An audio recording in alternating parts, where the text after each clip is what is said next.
Le traditionnel jambon beurre n'a plus la cote. Il s'en vend de moins en moins chaque année et pour cause, des recettes plus élaborées ont fait leur apparition dans les boulangeries et même chez certains grands chefs. Un reportage à déguster sans modération de Nicolas Mézil et Michael Martin. Depuis septembre, cette sandwicherie séduit les papilles de ses clients. Aux commandes, Thierry Schwartz, chef étoilé. Voilà, alors toujours le confit d'oignon, nos tranches de magret fumé. Alors faut être généreux dans le sandwich.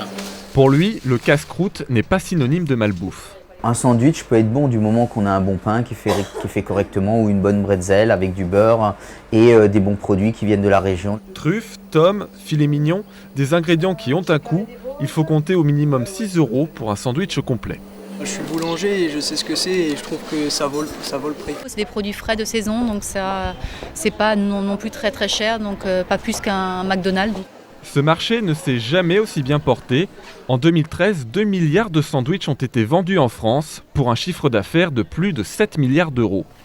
Dans cette boulangerie de Strasbourg, la star, ce n'est pas le croissant au beurre, mais le sandwich préparé à la minute. Et avec ceci ? Fabienne Dolder vend 120 sandwichs par jour.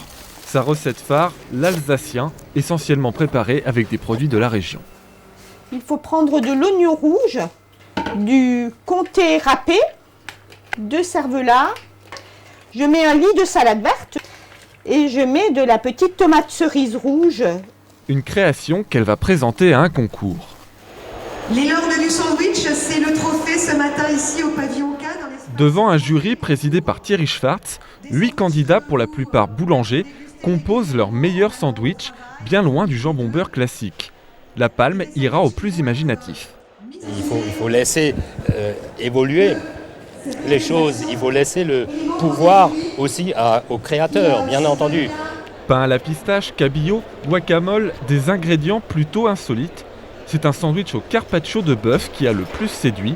Le jury n'en a laissé que les miettes.